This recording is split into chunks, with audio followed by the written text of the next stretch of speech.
Welcome to the All People podcast, where we talk all people all the time. I'm your host, Elisa Southall.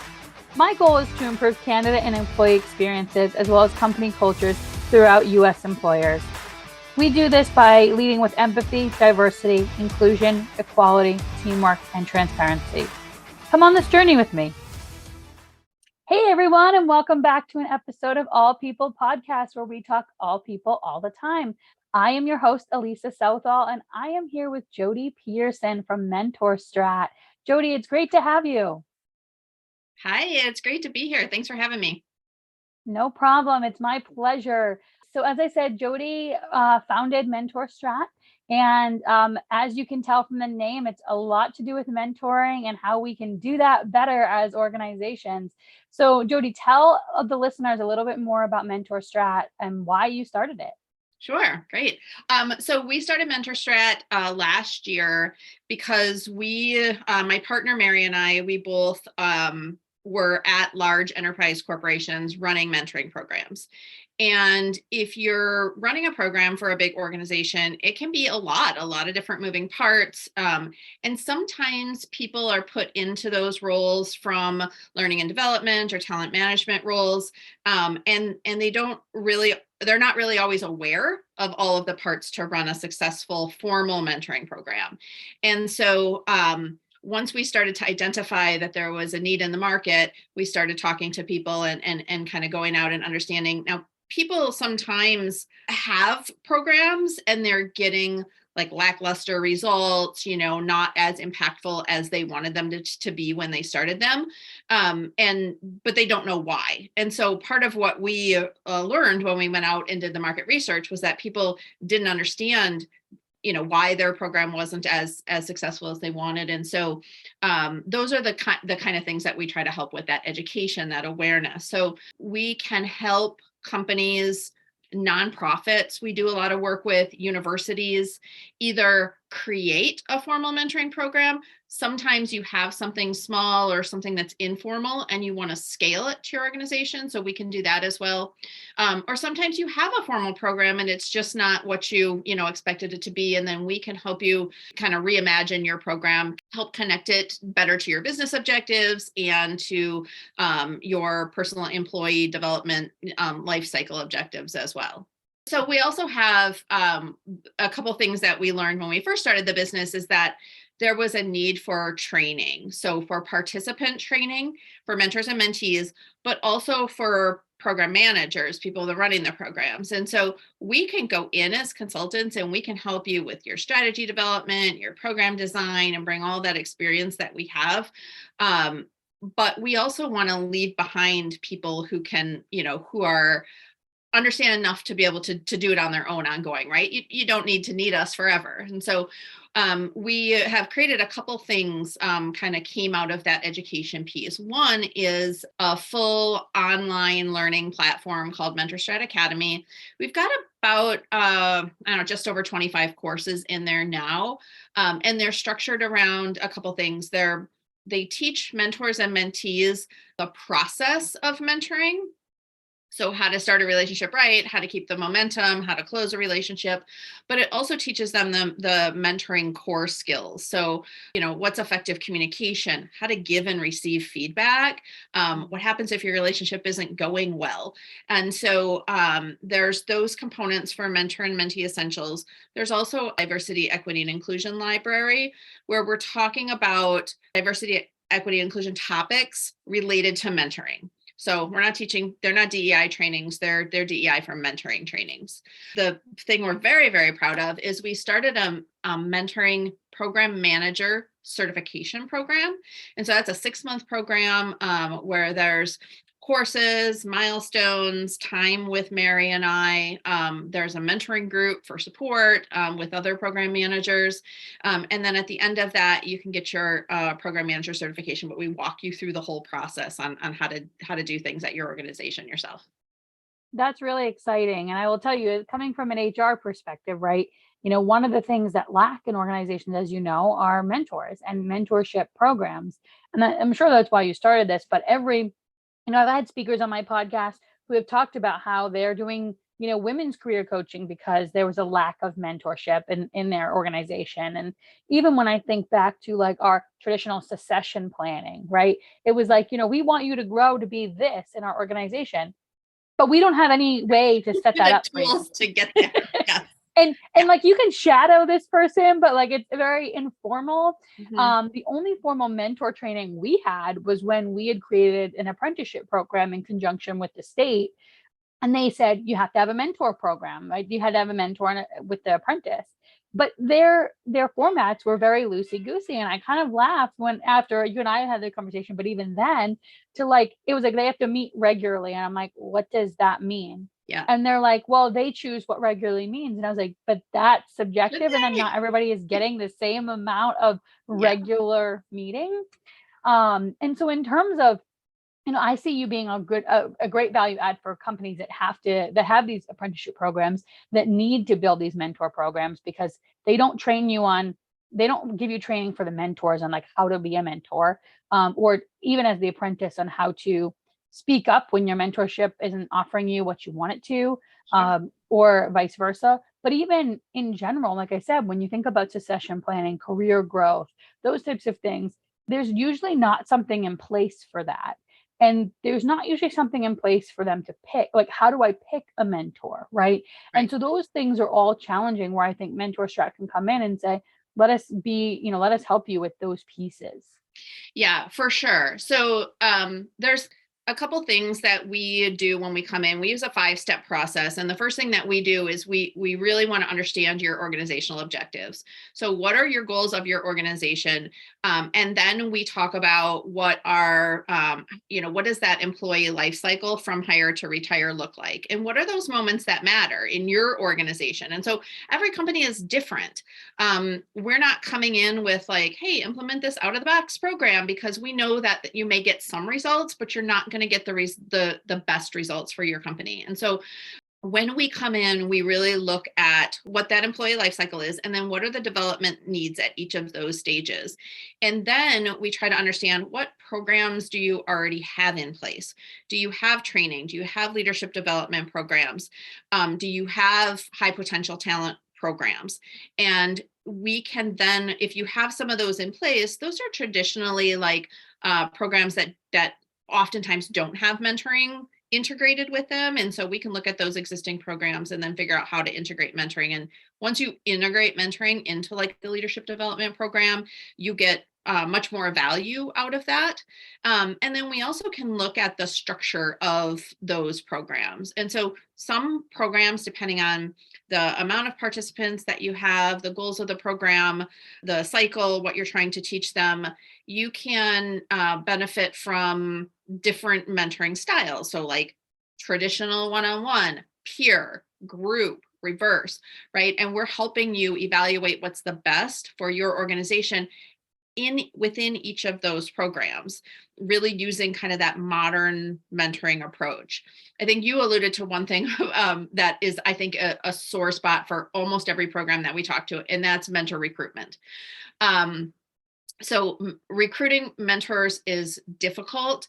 There are oftentimes a lot more mentees that come to the table wanting to be mentored than you have mentors for. And so we can help you understand the root causes of why you may be lacking in mentors, who you're expecting to come to the table. You alluded to this, but what are the participant expectations, right, for being a mentor or mentee, and take away some of that unknown loosey-goosey, you called it, factors, because when you go into something and there's not a lot of structure and you don't know the expectations, you can back away from it much more than if it's really laid out for you. Oh, this is something that I can really manage. So from a mentor recruitment strategy perspective, we take a look at kind of 14 or 15 different facets of mentor recruitment and then help you develop a plan that's right for you. And that is a plan that can be executed on a quarterly or biannually basis, depending on your program cycle. The other thing I think that is really important is guidance. So, we always say you can't really just pair people together and then let them go into the wild and do whatever. You have to have some stage gates where you can provide them guidance along the way. And so when we're structuring programs, we're really looking at programs for a couple different purposes: skill development, career development, DEI, affinity groups, ERGs, those types of programs. Like you mentioned, the women's program. So those are the buckets that we generally try to look in. And then within those buckets, each program is unique in that it needs different guidance along the way, some more structured than others. We have a prospective client that we're talking to right now that has very highly technical project managers. And they can't just take any project managers off the street and have them be successful in these roles because they're very highly technical. And the ones that they have, they're retiring, right? They're moving on, and they haven't done a good job until now preparing that next generation of these highly technical project managers. And so we're looking at how can we use mentoring, how can we identify people when they're in project consultant type roles, and how can we develop them and move them, one, so that they stay at the organization, two, so that they learn the highly technical skills they need to be successful. And so those are some specialized programs that move away from your typical, career development that you normally would think of when you think of mentoring. Well, and it also helps the organizations not lose the foundational knowledge either, that they have acquired from those people that would be retiring. So I think that that's great overall. And in terms of, the experience I've had with the mentoring, as I said, is more through an apprenticeship capacity. But even when we were in that grouping, everybody, all the leaders, when we were starting to create this, were like, we want all the, C-suite to be mentors. And I was like, time out. Like, why are we just having C-suite people? Or it was like, oh, well, if they're going to be on the assembly line, then we want other people who have been on the assembly line to be their mentor. And I was like, right, but why not have somebody who's in a different part of the process, maybe on the sales side, be their mentor? Because they're going to then learn how their contributions lead into this part of the process. And they're going to get different company knowledge and different exposure. And although they can't say, here's some foundational things or some hands-on things, they're going to be able to provide a different level of coaching than somebody who's been in that other role, right? And so I'm like, we need to look at it from a standpoint of like, who makes sense to be a mentor and why they want to be a mentor. And then not necessarily combining people for their likeness, but how they can teach each other. Because as you well know, mentorships are not just about the mentee learning, but along the way, that mentor also learns and grows and develops.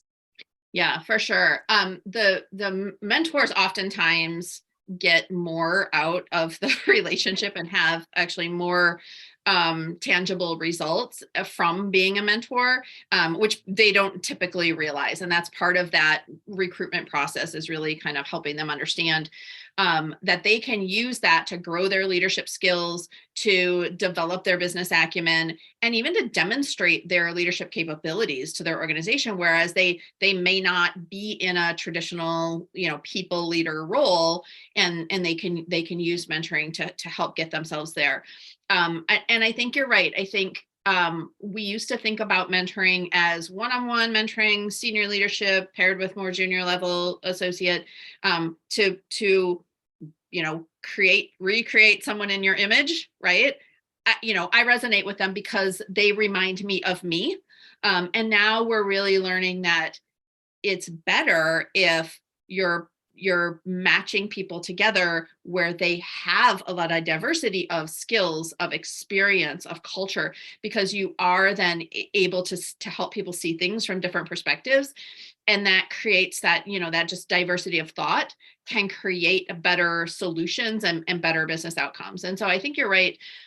There are the times and the programs where you would want to pair, like the project manager program I talked about, where you would want to pair people with the similar skills, because the intent of that program is to build those skills. However, there are also programs, there can be networking programs, there can be just general career development programs where you would want to pair people with other areas of the business so they get more exposure. They see, like you said, how their work impacts the upstream and the downstream within the business. And those things can all also help generate better business outcomes because people become more aware of the contributions and the work that they're making and how it fits into the overall, the overall system. Yeah, that's great. I knew we were so connected on another level. I use the phrase diversity of thought a lot. Because for me, right, we have this unconscious bias around, like you said, like finding people in our likeness and accelerating that, or drawing ourselves to people in our likeness, right? And I'm like, but we need diversity of thought. If everybody thinks the same way I do, then they're not challenging me to think another way, Right. And so that's where I think a lot of times, even in corporations where leaders sometimes make the mistake of like, they're like, oh, I just want people that think like me. And it's like, no, you want people that think differently so that they can challenge you, because that's what your customers are going to do. That's what your competitors are going to do, Mhm. right? Whatever the case. And so I love that we're both on the same page in terms of that diversity of thought piece. Yeah. And diversity within organizations and that diversity of thought leads to better business outcomes. It's a proven fact. And so it is a challenge, especially when you're thinking about it in terms of the mentoring space. We talk a lot with clients about the matching process Mhm. and how you're pairing people together. And sometimes, depending on the program, there's various types of a matching, right? You can have administrators pair the people together. You can get the leaders of the program together if it's like a leadership development program, and they can talk about the people that are coming in, the high potential people that are coming into the program, and who would be best to pair them with. Or in some programs, you let the mentee decide. Like they go and decide who they're comfortable with and what they're looking for in that particular moment. And in those kind of personal or career development type programs, it sometimes is important to let the mentee decide, because then they can take some ownership of the process, right? This is the person that I looked at their profile, I chose them. Different than other learning styles, mentoring relationships are primarily driven by the mentee. And so that can be intimidating for people if you're just matching someone to, if you're just randomly pairing people together. And sometimes those relationships don't take off because the mentees have, they can be fearful of being the driver of that relationship, because that's not how it works in a traditional hierarchy within a company, right? But if you give them that ownership piece in selecting their own mentor, then a lot of times they're able to, and you give them the training and the guidance so that they really understand their responsibility in the process, then that can lead to more successful relationships for sure. And as you're talking and like we're digging into this deeper, I'm sitting here thinking like there needs to be a platform, and maybe you guys have this, but like there needs to be a platform where I think of like an HRIS system, right? Where there can be like a list of mentors, and I can go in and read all the profiles and be like, okay, I want this person. And like it creates like these people match with your needs, like this percentage, right? But then also for the duration of that mentorship relationship to say, here are some of the milestones, here are some of the things we're looking to achieve, and we can track those. But I would love to have that be in a universal system where the mentee and the mentor and the company and everybody can sort of like see how that relationship is progressing, so that there's one accountability, but also so that we can see, wow, like this is the growth of how that's happened. And also to your point, like if that person leaves, if that mentor leaves the organization, right, then they can go back to the list of mentors and say, okay, this was another person matched with me. Is that something that exists right now as far as like a system? There are several mentoring software companies that's all they do. Exactly what you're describing. That is their platform. That is what they have. We are partnered with several of them, and they make good partnerships, because what the mentoring software companies are really good at is helping people onboard and utilize and structure their system. And they understand mentoring in that way, how to guide people through those mentoring relationships. Where we come in is that pre-work and the post-work. So we want to make sure that we do a lot of work before you can put a program onto a mentoring platform, because you have to have intentional design and you have to have alignment of your program with your company strategic objectives and your talent management and DEI needs. And so we'll help companies with all of that pre-work before they're ready to onboard onto the platform. And then that makes onboarding like you have your program design all figured out and it's intentional. You have your steps, your milestones, like you talked about, and the guidance and resources that you want to provide depending on the program and the relationships. Yes, absolutely. Those systems are really great at matching people together. And there's various different ways that they can do that. They help with the automation of the matching. Some of the programs, like they have it's a mentee self match. So I always say it's like match.com for mentoring. Like you can review the recommended profiles based on what you say you're looking for in a mentor. And then it'll give you a list. And then you can say like, hey, I'd really like to match with Mary, and hit the button and send her a message, and she can accept or decline that relationship. And what's really good then is you get some visibility as a program manager. You get some visibility into what's happening. You can see if milestones aren't being tracked or met. You can see if meetings aren't happening. And if someone leaves the organization, you can see that now that relationship is unpaired. And you can then go help that person match with someone else, whether it's a mentor or a mentee who left the organization. That's great. I was like super fired up. I'm like, there's got to be a system out there already like this, but that's fantastic that there is. So the other thing I'm thinking, and Devin was on our show from HSD Metrics, and you know Devin very well, and you introduced us, so I'm grateful for that. But I see even some ways where what HSD Metrics does can help with sort of relationships on that MentorStrat side and that partnership. I know that they're doing that, like they call it a partnership program. But I feel like a lot of the clients, if they're doing any of these surveys, right, whether it's the, hire right or exit right, or, whatever the surveys are that they're doing, some of that, the information that they're collecting could be useful to say, hey, we need a mentor program, or here's why our mentor program isn't working. And then using you as that vendor partner. Yeah, absolutely. I think their work is really important because it gives data around some things that in the past maybe just have been subjective or feelings. And when you think about like mentoring can improve engagement, retention, mobility, productivity. So there's so many metrics that mentoring is known to impact. The retention being just a really hot topic right now. I think last year it was estimated that the cost of turnover in the US is like $630 billion spent just because of turnover. And you talk about the Great Resignation and the Great reshuffle, all the names. And it's true. The average cost to replace an employee is like 33% of their annual salary. And so companies, when they lose a valued employee, it's expensive to replace them. What mentoring can do, if you're looking at the reasons why people leave, it's a lot of times engagement. The top two reasons I think that people leave organizations are they're not engaged and they're not given learning opportunities to learn and grow. It's really hard to navigate.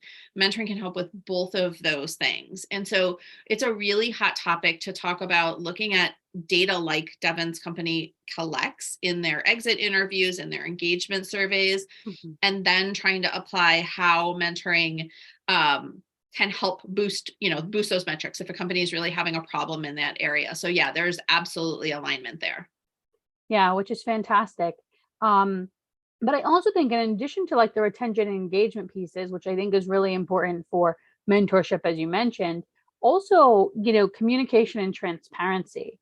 And I feel like that's across the board, every generation, regardless of what generation they're in, right? They're looking for, communication and transparency. And I feel like when you have a mentorship program, there's an increased amount of communication, an improved amount of communication, because not only are they then getting the messages from the leadership team or their manager or whomever else, but now they're also probably having some of those conversations about like, oh, well, our company just went through a layoff and like, I'm worried that I'm next, right? They can talk about some of this stuff with their mentor, which then improves those communication aspects as well. Not even just in terms of layoffs, but other things that they might be concerned about or worried about. Yeah, absolutely. We see it's important not only when you're a really common mentoring type is onboarding. That becomes really critical when there's an acquisition. When you're pairing two companies together, there are cultural differences with organizations, and you need to be really intentional about creating a new culture. Which pieces of each culture do you want to try to replicate? What's working, what's not working, and then creating that new culture together. And I think that's an often overlooked part of two companies merging together. How mentoring can help is it can give people, like you said, that sounding board. They can work with their mentor to say, hey, I'm really nervous about, whether it's layoffs or acquisitions or any kind of period of company growth or any huge, big changes in the company. A lot of times you just get like, senior leadership will, your C-suite will put out a communication. Here's what's happening in our company. And you don't have a place to really have a sounding board to go talk about how you feel about that. When COVID happened and everyone got moved home, then when companies started to try to bring people back, people had feelings. People had all the feelings about those things. You can talk with your mentor about those things, and mentors too. They can talk with their mentees and really have those honest conversations about what they're going through and offer that additional level of support to each other. Yeah, there's so much benefit to a mentorship program, and so many companies lack in that regard, and it's almost like it's too much work and they don't want to put in the work, right? That's what I feel like the excuse has to be, because it's not even like a cost perspective, or, oh, people don't want this. I mean, both sides want those relationships. And so I just feel like it's more of the time commitment. And maybe that's where, you guys can come in and sort of say, let me take that time off of your plate in a sense, but also give you the foundational principles, as you mentioned, so that you can deploy this going forward. Yeah, I think companies, the piece I talked about early on about companies don't understand all of the parts. It's not as simple as pairing two people together and letting them go off into the wild and do whatever they want to do. That intentionality of a formal mentoring program needs to be there, and companies oftentimes just don't know all the parts. And so that's one component. So that awareness, that education is what we're really trying to help companies with. And then the other thing is, I think companies gravely underestimate the amount of time that it's going to take. I've seen very large enterprises where mentoring is part of someone's role, not their whole role, part of their role, and they're overwhelmed. And if there's a disconnect between what your company recognizes you need to do to run a mentoring program and what the reality of it is, it can be hard for that program manager to go back and say, hey, I need resources and here's why, because there is that disconnect. And so we're really trying to not only arm these program managers with the tools they need to be successful, but also arm the leaders with, hey, it's hard. Here, it's time consuming. There's a lot of moving parts. You have to be, you have to be a strategy development, a program design, a measurement and analysis. Like it's soup to nuts, right? And so I think you're absolutely right in that people, they do underestimate it. Those are the things we can help with. Not only that education of what does it take to be successful. If you have a program already, that's a lot of people who come to us have programs, and they just say like, we tried this and then it was okay, but not great. So then we switched and we tried this, and now we're trying this, and now people are asking like, what's going on? Because they haven't done that upfront work of creating a strategy and an intentional roadmap that aligns back to their organizational objectives. And those are something that we can help with. When we talk with clients, it's about what their specific needs are. Some companies have teams of people who can engage with the programs. They have internal marketing and communication people. They have internal human capital analytics people that can engage and help. And some companies are just HR departments of one. And they're like, I need you to come in and do the whole thing because, they don't have that support. They're just not big enough. And so we're trying to be as boutique and customized as we can and really help companies get what they need. I think the other thing that's difficult right now is where we are, like when we first started the organization, people were clamoring for employees. You couldn't find people to hire. That was a different scenario than the immediate after effect with the economy, and then all the layoffs started. And so companies are really trying to stabilize right now, just in terms of what their talent needs are and what their kind of future pipeline needs look like. And so we've seen, for us, it was difficult because at first it was like, this whole wealth of work, and then all of a sudden people backed away. You see that with talent programs when the economy gets hard, right? That's a first thing kind of thing to go.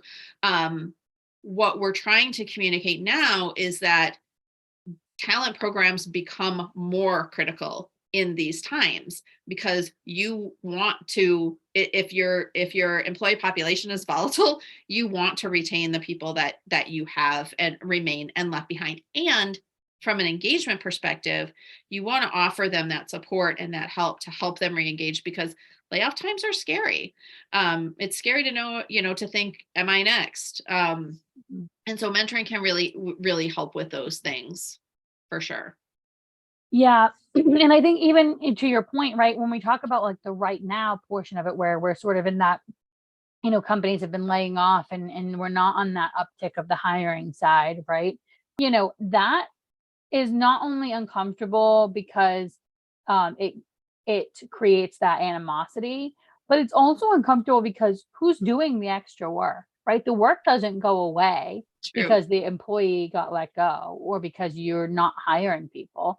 That work then gets put on everybody else internally. So you now have to then, adding a mentorship program is good. Yes, it's work, and those people are now committing to something else. But in the other sense, they're getting the support that they might not be getting from their teammates, their managers, their leaders, when they're now taking on double the amount and still being paid what they were making before. Mm-hmm. Yeah. And they can out of that, they can make a conscious choice about whether to participate or not.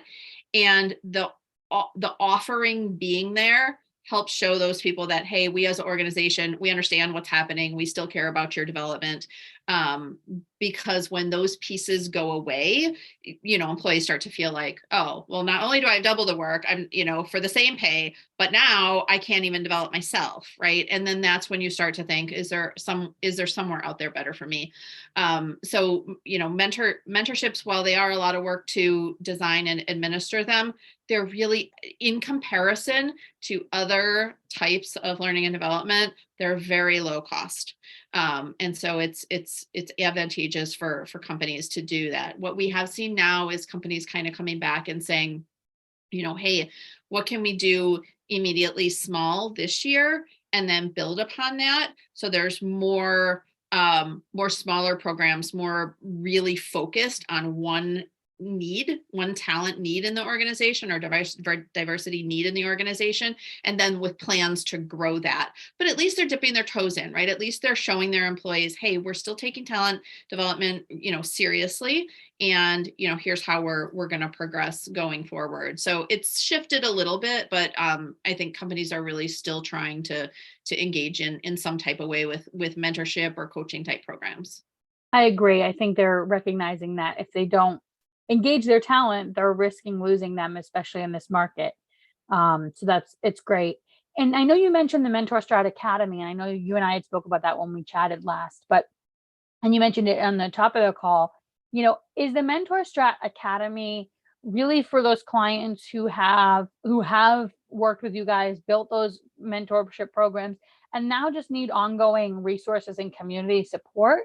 Or is that for another grouping of people that sort of opens up the market a little bit bigger for you all? Yeah. So our vision is, and it's lofty, but our vision is to make mentoring accessible for all. Mentoring should not be limited to, the vice president about to be a C-suite. It should be accessible to all. Anyone can be, we say that everyone has something to share with another person, right? You have experiences, regardless of what role, position, level you're in your organization. You have experiences that you can share with someone. Peer mentoring is a real thing. Reverse mentoring is super critical in some of the DEI spaces. So it's a big population. It's literally everybody. MentorStrat Academy has courses to help anyone learn how to be a mentor, learn how to be a mentee. And there's courses at various different levels. Like there's mentoring essentials, which is, mentoring 101 for mentors, for mentees. The way that we structure the academy is twofold. We have clients that have business licenses. So they are offering the courses to all of their employees. Some are offering them only to their employees that are enrolled in a program. Some offer it just to everybody. And then also you as an individual, if you are in a program, can go and buy a subscription, which is, annual subscription or monthly subscription.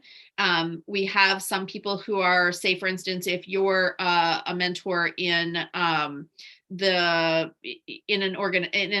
talent organization or a nonprofit, you may want that additional level of training, but that organization doesn't provide it to you. And so you can go get those things on your own if you want to as well. So we have a whole host of people who have annual subscriptions. That's great that it's available for everybody, and saying, if you need a resource, here it is, because a lot of the times companies are like, your growth is up to you. We'll pay for training. We'll pay for this, but like, go do it. Right. So I love that. And then one of the other things that I love that you mentioned was the reverse training. Right. And I think that that's really critical, not only in the areas that you mentioned, the DEI, those types of areas.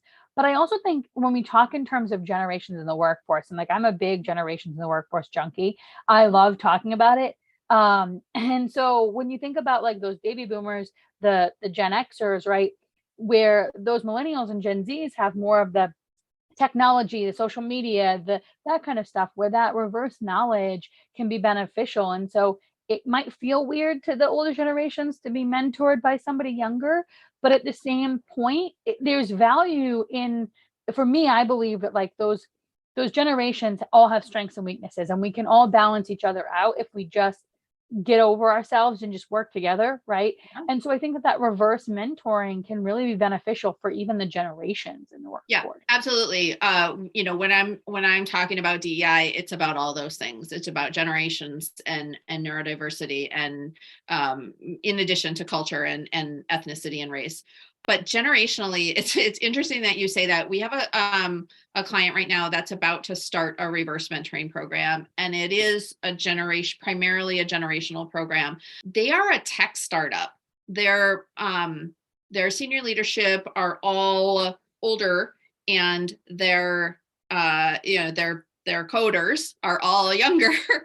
And not only within the company is there just generational misunderstandings within the organization, but also from a customer perspective, the customers of these games, the gaming company, the customers of these games are the younger generation. The coders, they relate to those customers, right? And so they need to help that senior leadership really understand what the customer needs are and how you can connect better with your customers, because they're living it, right? Because they are it.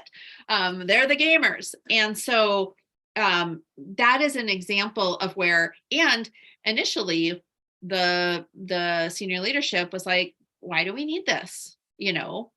Why do we need this? And then we started to kind of dig into, like you talked about with Devon's survey, we looked at engagement surveys. We looked at, matching up with the customer population, and gave them some data back to say, hey, here's where you're at. Here's the landscape. Here are, some data elements. Here's some verbatims from your employees. Here's some verbatims from your customers. And to really kind of get them on board and just see like, hey, this could add value not only internally from an engagement, productivity, retention perspective, but also externally to being able to connect better with the customer base. Yeah, that's really awesome. And I love that they're doing it. I mean, it's really great that they're considering, hey, let's get this training from, even though the senior leaders are more older and potentially have a lot more experience in a different way, right? Let's get experience that we don't know. And that's where that diversity of thought comes into play, which is really great. Yeah. When you think about like mentoring and in general, right? I know we talked about, sort of companies needing to add this, but where do you see it going? I mean, do you see it being that more companies are going to hopefully implement this? That's probably your goal, right? But they're going to have this internally. Yeah, I think that the number that used to be quoted of Fortune 500 companies that had mentoring programs was like 70%. Now we know that it's in the mid to upper 80s. So it is growing, and I think 100% of Fortune 500 companies that have women CEOs have mentoring programs. So yay, right? Well, it also doesn't surprise me. I don't know. Like, I don't want to like it. I was just like, wow, that makes sense. Yeah. And so I think, it will continue to grow. But I think more importantly than the growth, obviously we want to see everybody with a program. Every company should have a program. I'm just going to put it out there. But, whether you use us or not, get a program. Here's the thing. The design of the program is shifting. The intentions of programs are shifting. And so while every company having a program would really be a really great, awesome goal, the intent and the quality and the alignment of the programs and using these modern mentoring strategies is really important to have programs that are impactful, not only for the participants, but for the organizations themselves. And so I think because we're in this shifting period right now from your traditional kind of old school mentoring into what it can mean today, the stakeholder and leadership support is not evolving as rapidly as talent practitioners who really kind of see and are becoming more versed in these new strategies. And so it's playing a little catch up. And so that's part of our role too, is to try to help educate not only the practitioners, but also the stakeholders and senior leadership within organizations. They're really, you gotta speak their language, and their language is, how's it going to benefit the organization in numbers, in dollars? And so we're working with companies and helping them build out those business cases to support modern mentoring programs so that they can tell that story to their senior leadership and really get that support ongoing, because stakeholder support for mentoring programs is one of the top reasons why programs fail. So we spend intentional time before launching a program with clients to do stakeholder assessments, to make stakeholder engagement plans, to do change management plans, because it can make or break a program. And so that's oftentimes something that, people don't, yeah, you can go out and do it. Stakeholders may say, yeah, go out and do a program. We're not really involved, but that's reflective of the organization, and employees see that. And so, we need to look for new ways to engage those stakeholders. And that buy-in piece goes across the board. I mean, I know in HR, when we would implement things, like, yeah, go and implement it. I'm like, but we need your buy-in, because if we don't have your buy-in, then you're not making it a priority for your leadership team, for the managers, for the, first line managers, and et cetera. So that piece is crucial. The other thing I was thinking when you were talking is, even for those companies that you have said have mentorship programs, right? As you've said a couple of times, it's designing it with intention. And so the intention that you have when you created that mentorship program has the opportunity to evolve. So, you might have one and it's going great, but now you're like, okay, but now this group of people needs a different amount of mentoring. And so it changes. And so, it's not like you can just stay stagnant and this is the program for us forever. And that's where, like, even calling MentorStrat back in, I know you said, you don't need to be with them forever, but they may call you back in to say, hey, now we have a different need and we need to do another needs assessment. Where do we go from here? Yeah, absolutely. And I think that's why we're trying to leave people with a mentoring framework that is aligned with their talent strategy. And it's not looking at their talent strategy right now, it's looking at it in 3 and 5 years.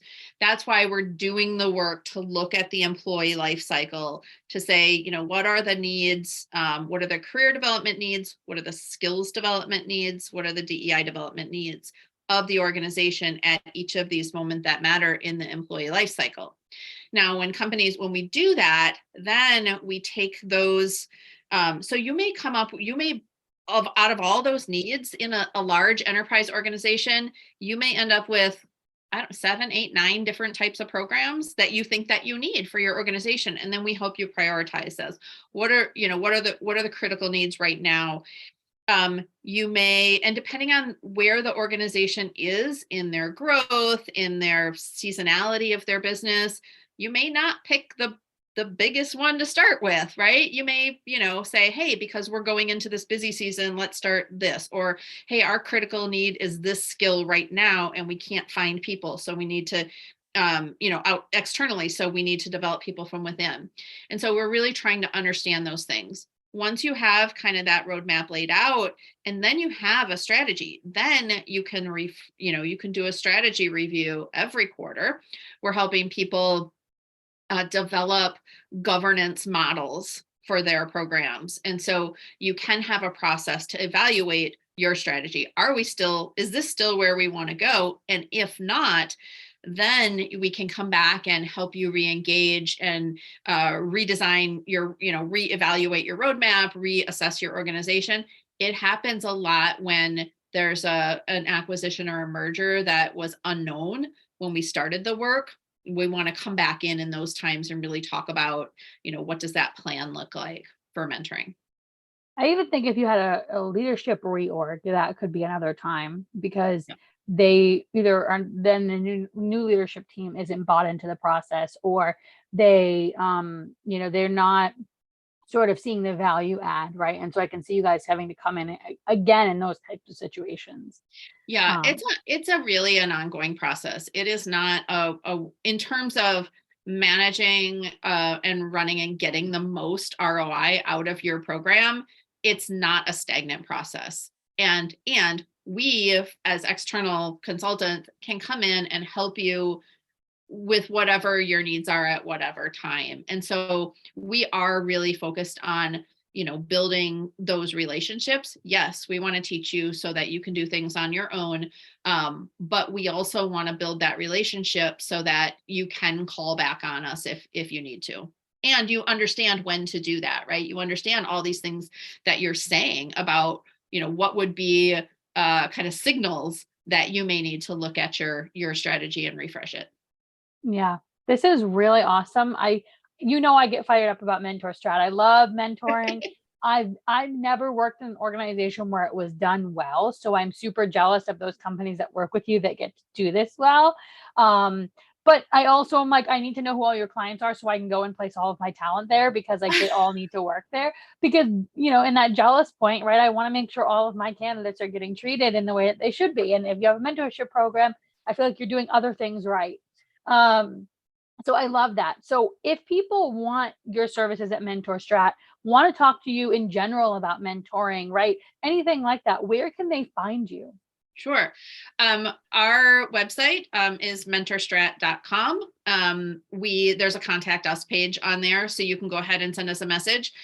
We also are on all the socials, LinkedIn, Facebook, Instagram. So whatever your preferred social is, depending on your generation, you can reach us. And we're pretty responsive. We want to make sure that we're meeting people where they're at. So reach out to us. We offer a 30-minute, no obligation consultation to understand if we would be a good fit and if we can help you with your program going forward. And so once you reach out to us, what I'll do is if you want a consultation, I'll send you out a link and you can book one. And I think you can also book it from our website. So in MentorStrat, one word, mentorstrat. So look us up. We're here to help. Awesome. And I will drop that in the show notes. But for anybody who doesn't go there, I also have MentorStrat as a partner and affiliate on my website with a link to their website.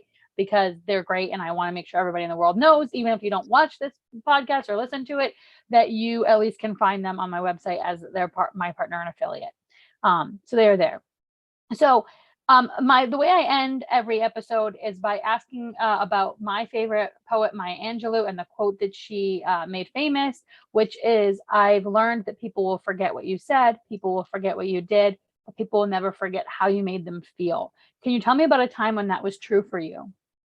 I have a million examples of this, but I want to talk about one that's really important in mentoring. And two actually. Obviously, mentoring between the participants is all about the relationship. So connecting with someone on that personal level, developing the trust and being vulnerable enough to give and receive effective feedback is super important. In our academy, we have tons of classes on feedback. It's actually the biggest topic that we have out there.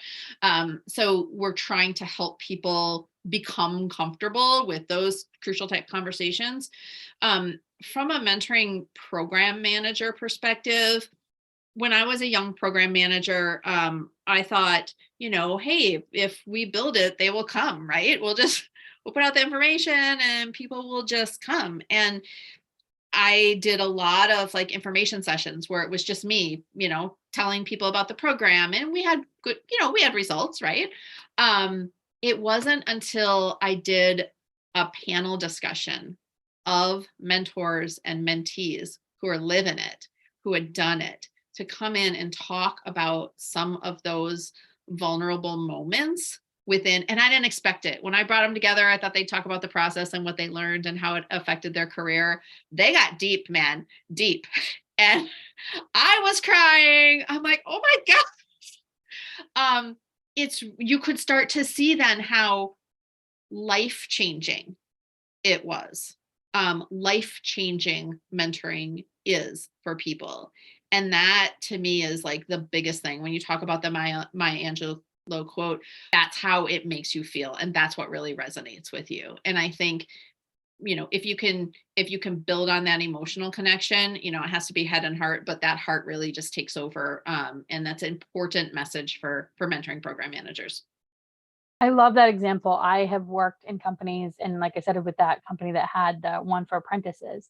And that was the same thing that they said is like, my mentor, made me feel like I was a part of the company, or, they made me feel special. And I was like, you are special, and it was that thing of like, they may not have remembered every moment through the program, but they were like, I felt this way. And I was like, that's how you're supposed to feel.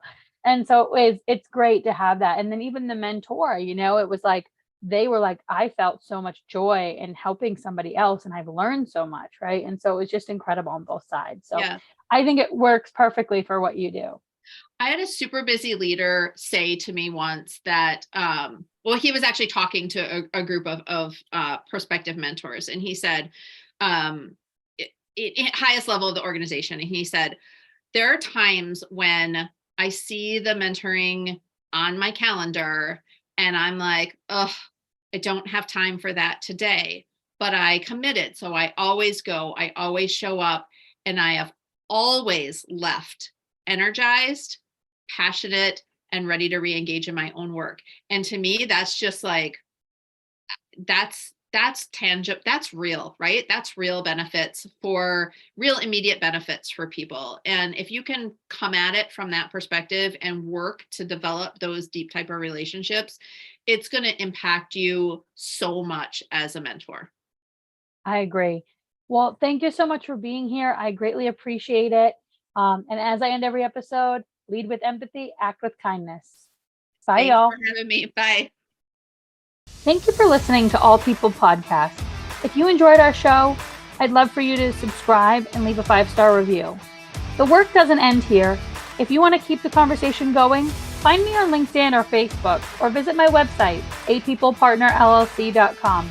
Lead with empathy and act with kindness. Have a great day.